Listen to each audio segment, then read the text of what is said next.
ओं अखंडमंडलाकारं व्याप्तं येन चराचरं तत्पदं दर्शितं येन तस्मै श्रीगुरवे नमो। नमोणाक्षर ब्रह्म अनादिमुक्तिकारणं च घटमध्ये प्रचेजेन तस्मै श्रीगुरवे नमो। मन्नाथ श्री जगन्नाथ मद्गुरु श्री जगतगुरु मदात्मा सर्वभूतात्मा तस्मै श्रीगुरवे नमो।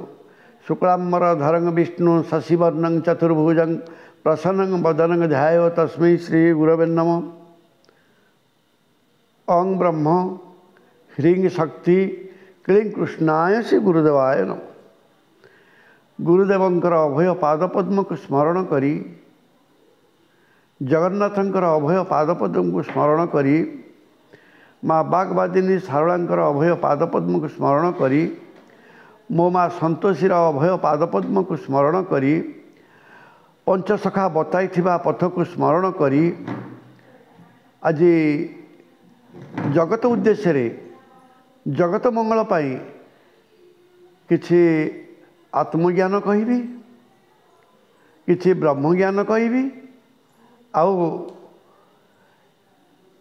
चिराचरित समाज रे घटुथिबा विषय रे किछि लोकलोचन को आनिबी आउ ए लोक मानक भितरे संस्कारित हवा पाई संस्कार आसीबा पाई सदाचार आसीबा पाई संकीर्ण मन भूलिबा पाई आउ अजपा सूत्र धरिबा पाई किछि आत्मिक ज्ञान कथा कहिबी अंतर भीतर कथा कहिबी एवं प्रभु जा मते निर्देश दौछंती ता कहिबी। बाबुरे केन्द्रापड़ा जिला गर्दपुर ब्लॉक पळसुधा पंचायत भद्रिल ग्राम रे माँ संतोषी श्रीक्षेत्र ब्रह्मणाक्षर मंदिर अच्छी से ब्रह्मणाक्षर मंदिर ब्रह्म निर्यास पाई ब्रह्मतत्व बुझापी जो मानकर मनरे आग्रह आसी जो माने मन भितर भावुंट से मानकु निश्चिंत कथा होची ब्रह्मज्ञान प्राप्ति हम आउ ब्रह्मज्ञान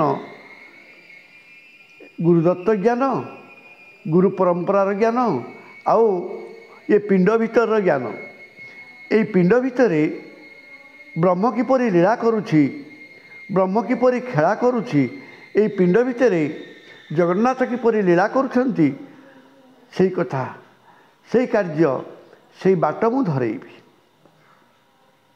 बाबुरे मो अनेक एपिसोड रे कहिछि ये जो जीव परम शरीर भितर खेलुचंती से जीव परमर तत्व गुरु बतेइबे आपण मानक मु किछि किछि कहिबी कारण जो जाउची बाहर आसुची बाहर 12 बारण 22 रे तेणु तो 12 12 24 हवा कथा 22 किपरि हैला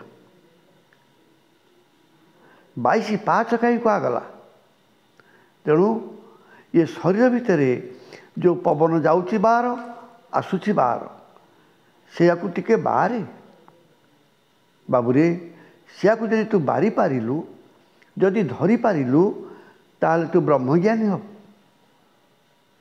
तेणु को पवन रे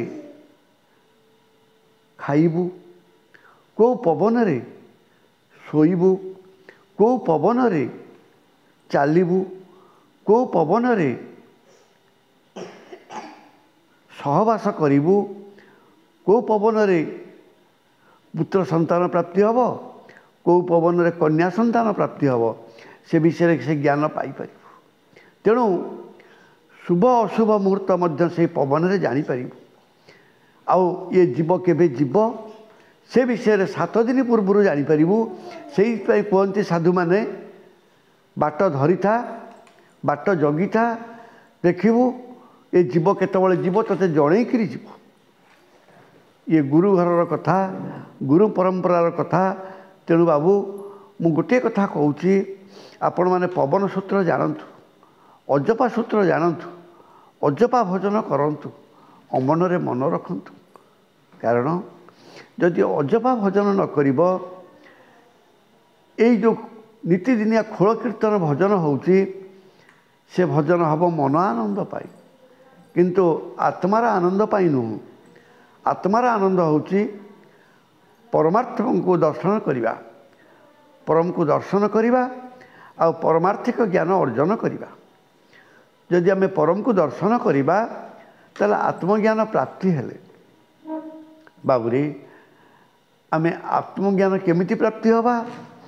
जदि आम स्थिर हो बसिबा अजपा सूत्र जप करवा ताहले प्रभु को दर्शन करवा। तेणु से जो सूत्र से जाऊँगी बाहर आसूची बाहर बार बारण ताकू जी बारी पारिला ताहले जाहिंकि प्रभु को दर्शन कर। तेणु ये सहज कथा छुटिया कथा गुरु घर कथा। तेणु ये पिंड भितर ब्रह्मांड भितर जहाँ अच्छी पिंड भितर ताहा ही अच्छी। तेणु आपण मैंने कथा होची थरे पिंड भितर को आसतु ना, पिंड भितर ब्रह्मांड अच्छी देखु ना। तेणु पिंड भितर ब्रह्मांड देखिले आ बाह्य ब्रह्मांड देखिबार आवश्यक नहीं। मु तो अनेक एपिसोड रे कही ये जा बाह्य होची ता भितर अच्छी।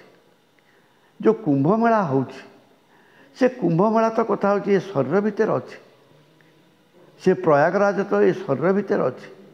कारण ये शरीर भितर थिबा प्रयागराज से बाहर प्रयागराज को करिछथि। तेणु जी प्रयागराज करिछि जो प्रयाग जो राजा सी हूँ एमती असंख्य प्रयागराज करिछथि। तेणु से राजा को जानिबा को हबो, तार तत्व बुझिबा को हबो, आ स्नान करने को हबो। प्रयाग स्नान कले कुंभ मेला को गले आपण माने उद्धार हो। तेणु से पिंड भीतर कथा आपण माने बसंतु, आपण बसिले पाइबे न बसिले पाइबेनी। मु कहबा को मन तत्पर हो उठुची। बहुत कथा कहती आपण माने थरे आसंतु ना, संतोषी श्रीक्षेत्र ब्रह्मणाक्षर मंदिर को आसंतु। जो माने जानिबा पई चाहूचंती, जो मानकर पवन विद्या आवश्यक अच्छी, पवन सूत्र आवश्यक अच्छी, से माने आसंतु। आउ जो माने सत्य युग को दाय दबा को चाहूचंती से माने सब आसंतु। कारण सत्य शांति दया क्षमा ये चारि सत्यर महिमा। तेणु आमे सत्य शांति दया क्षमा ये बाट को आसिले तो जी ए बाट को आसिले से माने खोजंतु गुरु। गुरु खोजिले गुरु निश्चिंत बतई देवे, आ गुरु निश्चिंत कहीदेवे ये पिंड भीतर हाथ मारी बाबरे से अजपा सूत्र को धरतु, अण अक्षर को बुझंतु, अणाक्षर तत्व बुझंतु, एकाक्षर भाव बुझंतु। आओ ये पिंड भितर जो कुंभ मेला चली से कुंभ मेला समस्ते उपस्थित हुंतु।